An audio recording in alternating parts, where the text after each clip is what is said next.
في بلد اخترعت هوليود وبتسيطر على كل رياضة ممكن تتخيلها. في رياضة واحدة أمريكا عمرها ما عرفت تسيطر عليها، وهي الكورة. بس ليه؟ بلد عندها ملاعب خرافية، جمهور ضخم، وفلوس تشتري أي نجم في العالم، ومع ذلك الكورة هناك دايما مش ضيف مرحب بيه. على الرغم ان امريكا جربت كل حاجة، جابوا ميسي عشان يقنعوا الناس، وقابلوا زلاتان، وقبلهم كلهم ديفيد بيكهام، لكن كل النجوم دي بكل شهرتها ما عرفتش تعمل اللي عمله شخص واحد بس قبلهم ب30 سنة.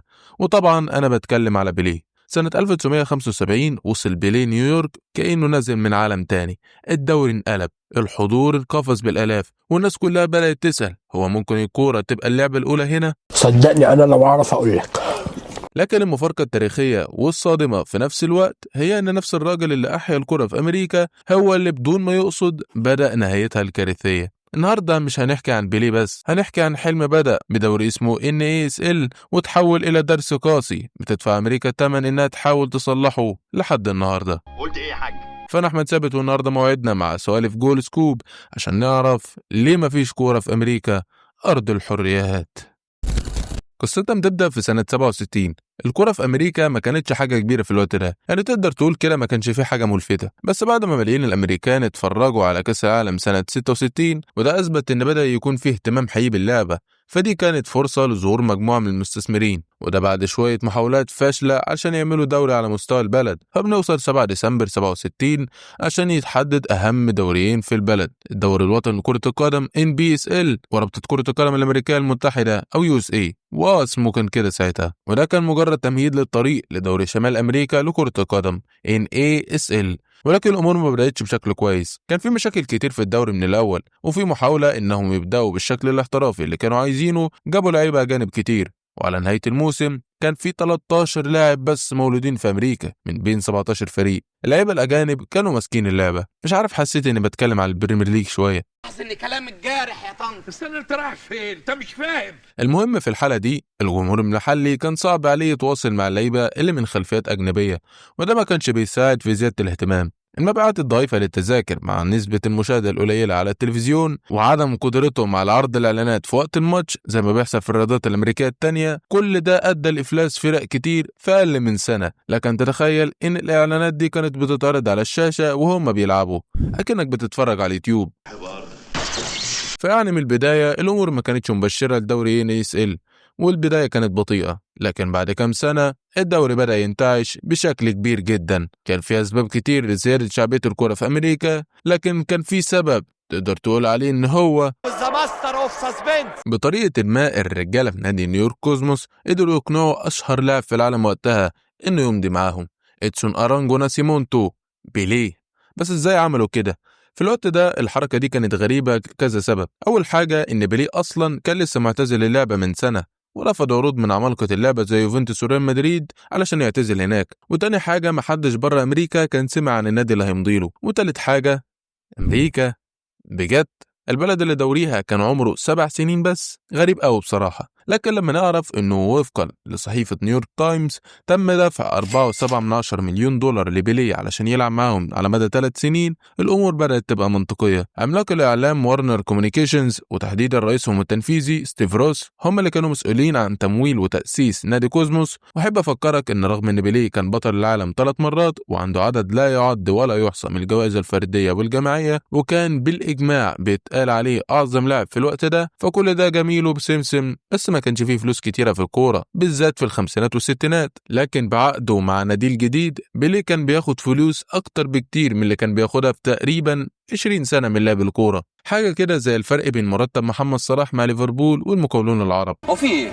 انتوا جايبين هنا عشان تهزقوني ولا ايه؟ فدي كانت صفقة ما تترفضش وانتصار كبير لبيليه. وبالمثل برضه كان ده احتفال ضخم للدوري الأمريكي ونادي كوزموس. طبعا بيليه عطى الدوري الشهرة وكل حاجة كان نفسه فيها من البداية. هو بشكل أساسي أكبر الكل وبالذات الجمهور الأوروبي على أنهم ياخدوا الدوري الأمريكي بجدية زي ما حصل مع كريستيانو في المملكة. قبل ما بيليه يوصل، وفقا للكاتب الرياضي جافن نيوسوم، والكرة في أمريكا كانت بتموت ببطء ومحدش كان واخد باله. وقال كمان إن الكرة وفقا لكاتب مجهول وقتها كانت مجرد لعبة بيلعبها الشيوعيين والشواذ. تقريبا هو بقى كاتب مجهول بسبب التصريح ده، لأننا لا نخشى إلا الله يا أولاد المهم لما بيليه نزل الساحة، ورغم ان معظم الامريكان ما كانوش مهتمين بالكرة اساسا، لكن اكيد كانوا سمعوا عن اسم بيليه. وتاني يا جماعة احنا بنتكلم في السبعينات، ما كانش فيه انستا او فيسبوك ولا اي وسيلة تواصل تانية نشوف بيها اللعيبة، فالراجل ده كان وحش اسطوري بالنسبة للجمهور العام، وكل الناس كانت عاوزة تشوفه بعينيها عشان تتأكد من كل القصص اللي سمعوها عنه. والنتيجة كانت ايه؟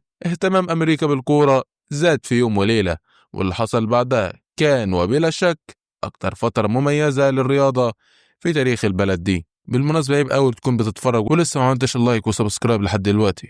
الموسم اللي كان قبل ما بيليه يمضي لنادي كوزموس، فهم كانوا في قاع مجموعتهم الإقليمية بسجل 4 انتصارات و2 تعادل و14 هزيمة، نسبة فوز 25%. ولما بيليه وصل عملوا أداء أحسن شويتين وخلصوا الموسم في المركز الثالث بنسبة فوز 45%. كانوا بيتحسنوا والبطولات بتقرب، بس مش ده اللي كان مهم. المهم اللي كان بيحصل خارج الملعب. الكرة بقت حديث المدينة، وهنا بيبان تأثير توقيع بيليه، واللي فعلا كان زي الزلزال بالظبط. قبل كده كانوا بيوزعوا تذاكر مع قسام برجر كينج وملصقات إعلانية. البتنجان اخد البرجر في حتة تانية. دلوقتي بقوا بيقفلوا البوابات لما الساعة توصل ل 22,500 مشاهد. متوسط الحضور لمباريات كوزموس في الموسم كان حوالي 3600 مشجع في 1974، السنة اللي كان قبل ما بيليه يوصل، وارتفع لحد ما قرب ل 48,000 متفرج في 1978. وده اللي بنسميه تأثير بيليه، والراجل فعلا كان لسه عنده عطاء. فعندك مثلا تسجيله ال 31 جول في 56 مباراة في الدوري خلال 3 سنين، وده كان رقم كبير جدا بالنسبة لهم.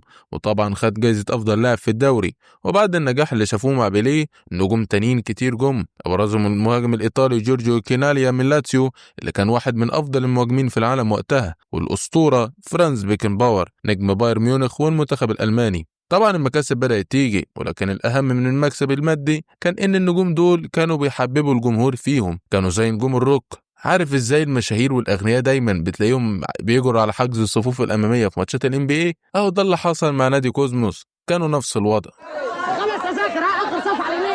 والمبهر إن الناس بدأت تبص الموضوع إن معظم اللعيبة كانوا أجانب بكل فخر، عكس نظرتهم ليهم تماما من كام سنة. بدأوا يندمجوا بكل حاجة، سواء كانت ثقافية، اجتماعية، اقتصادية. كنا دوليين، كنا أوروبيين، كنا كول، كنا أمريكان من البرونكس، كنا كل حاجة لكل الناس. دي كانت كلمات شيف ميسينج حارس مرمى كوزموس وقتها. وفي 1977 حققوا الحلم أخيرا، يورك كوزموس بقى بطل الدوري. الأجواء والاحتفالات كانت جميلة، بس ده ما استمرش كتير. فوز نيويورك كوزموس بالدوري كان نصر عظيم ليهم. أخيرا كانوا على قد التوقعات ولسه ما خلصوش. بقول كده لأنهم كسبوا لقب الدوري 3 مرات كمان في ال5 سنين اللي كانوا بعد كده. لكن موسم 77 كان برضو آخر موسم في عقد بيليه اللي مدته كانت 3 سنين بس. وللمرة التانية والأخيرة اللاعب العظيم بيعلق حذائه. وسوء حظ دوري NASL تقريبا كل الاهتمام والزخم اللي كوزموس بناه في ال3 سنين اللي فاتوا تقدر تقول إنه اختفى، بس مش على طول يعني. بص على الرسم البياني ده اللي بيوضح متوسط المشاهدات في الدوري بعد ما بيليه مشي، سنة بعد كده، سنتين بعد كده، 3 سنين بعد كده. ده بالظبط اللي بنسميه تأثير بيليه. رحيل بيليه وكمان غياب نجم كبير عن كوزموس والدوري عموما كان ضربة كبيرة، ضربة كانت بداية النهاية لدوري الأحلام. وطبعا رحيل بيليه كان سبب كبير في النهاية، بس كان في أسباب تانية أكتر أهمية لانهيار الدوري. باختصار سقوط NASL ممكن نقسمه ل4 نقط رئيسية: ترند زيادة، انفاق زيادة، نقص في التنظيم، وتجاهل تام لتقاليد اللعبة. ونبدأ بأول نقطة، ترند بزيادة. الدوري كان بيكبر بمعدل غير مفهوم في نص السبعينات. الصفقات التلفزيونية كانت بتتعمل والملاعب كانت مليانة، وإنهم وعدوا المستثمرين بوجود جمهور متزايد ممكن يكسبوا منه فلوس. 40,000 جنيه ومبروك علينا. جبنا الذهب، ده اللي تقريبا الكل قاله من الناس اللي فلوسهم كانت مرتبطة بالدوري. الكل شاف اللي كوزموس عمله بتوقيع بيليه وقرروا ان النموذج ده ناجح، فشفنا لعيبة اساطير زي يوهان كرويف، جورج بيست، كارلوس ألبرتو، وكتيبة من اللعيبة التانية اللي تم التعاقد معاهم من أندية تانية في محاولة عشان ياخدوا جزء من التورتة زي ما بيقول الأمريكان. ورئيس الدوري فيل ويسنام زود عدد الفرق في الدوري من 18 ل 24 عشان يوصل لأكبر عدد ممكن من الأسواق والفئات السنية، ولكن كان المفروض يدرسوا شعبية وأداء الفرق اللي موجودة في الدوري. عندك حاجة تانية وهي متوسط الحضور، مثلا مباراة كوزموس في موسم 78 هو الأعلى في تاريخ الدوري ساعتها، وده كان شيء كويس، لكن متوسط الحضور في باقي الدوري كان أقل من ربع الرقم ده. والغريب إن مقارنة بباقي الفرق في الدوري الحضور وباقي التذاكر ما كانوش بيهموا نادي كوزموس أصلا، لأنهم كانوا مدعومين من وارنر كوميونيكيشنز زي ما قلنا في أول الحلقة. المهم في نادي كوزموس كان عندهم كمية فلوس غير محدودة يقدروا يحرقوها من غير أي تأنيب ضمير، أما باقي الفرق ما كانش عندهم الرفاهية دي. وده بيوصلنا للنقطة التانية، زي ما قال جاك دالي مالك فريق سان دييغو ساكرز، بقت موضة إن الناس تجري ورا نموذج نادي كوزموس، فكل نادي بقى لازم يكون عنده بيليه الخاص بيه. المدربين كانوا بيلفوا العالم يدوروا على المواهب، وده رفع الأسعار. وعاوز اقول لك ان ما كانش معظم اللعيبه الاجانب اللي جابوهم في اخر مسيرتهم المهنيه بس، لا عادي كان في مواهب شابه برضه. وكمان القوانين الجديده اللي كانت بتطالب بزياده عدد اللعيبه المولودين في امريكا الشماليه في كل فريق خلى سعر المواهب المحليه تزيد. وزي ما قال رئيس النادي، الضجه اللي عملناها حاولت تقدم NASL كانها كره قدم امريكيه جديده، واحنا ما كناش جاهزين.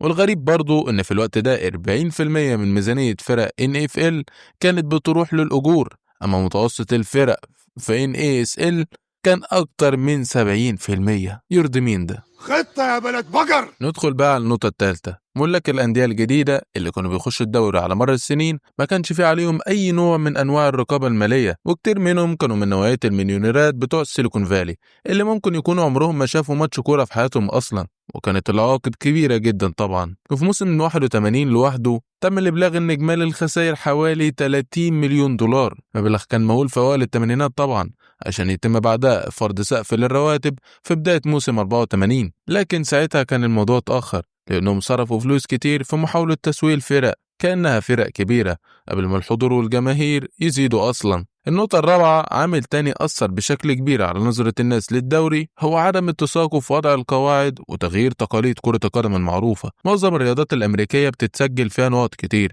عشان كده كانت كرة القدم مختلفة بالنسبة لهم، واللي شافوا مسؤولين الدوري الأمريكي إنها مشكلة. فعندك مثلا عشان يقللوا حالات التسلل عملوا قاعدة بتقول إنه بدل ما يستخدموا خط النص كنقطة نبدأ نقيس بيها منها التسلل، كان الخط اللي على بعد 35 ياردة من كل مرمى هو الحد الجديد. وعندك كمان الساعة اللي كانت بتعد تنازلي بدل ما تعد تصاعدي عشان تحفظ الوقت زي الرياضات التانية في أمريكا. وخد دي بقى، عشان يمنعوا التعادلات أضافوا ضربات الترجيح في كل الماتشات اللي بتخلص تعادل. كمان عدد النقط اللي بتاخدها الفرق عشان الفوز كان بيتغير بشكل كبير من موسم للتاني، وفي بعض الأوقات كانوا بيدوا بعض الفرق نقط زيادة لو سجلوا أهداف أكتر.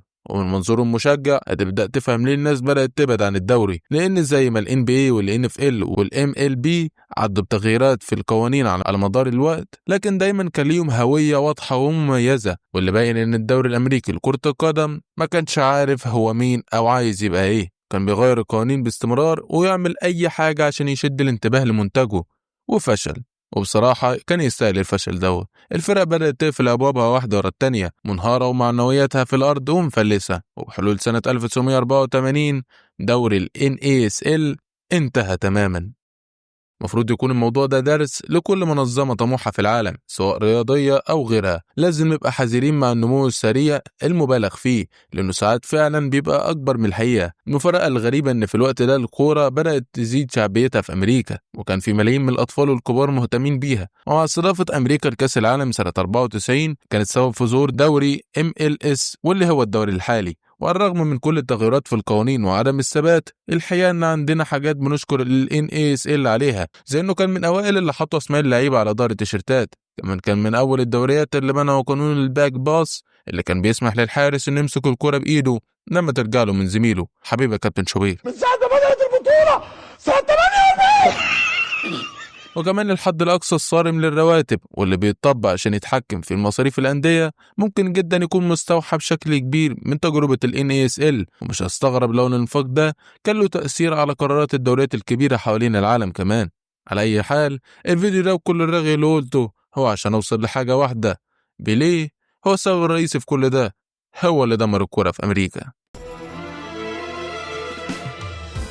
طبعا بهزر، ده مش حقيقة خالص، لكن مش شايف ان ده كان هيبقى مدخل حلو للقصة، وده اللي حصل فعلا. كلنا عارفين ان فكرة الأكبر هو الأفضل متلازمة مع أمريكا. واحدة من الحاجات اللي خرجت بيها وأنا ببحث في الموضوع ده هي إنه لو منظمي ال NASL كانوا أكتر حذر شوية في طريقة تشغيل الدوري ومحاولاتهم تكييف اللعب على الطريقة الأمريكية، مين عارف ممكن كان يبقى الدوري ده ليه مكانة مرموقة النهاردة، وكان ممكن تكون أمريكا هي مركز كرة القدم في العالم بدل أوروبا، حاجة لا تستحق التفكير بالمرة. لايك للفيديو لو عجبك عشان يوصل أكبر عدد من الناس، واشترك في القناة لو أنت لسه مش مشترك. كان معكم أحمد ثابت، والسلام عليكم.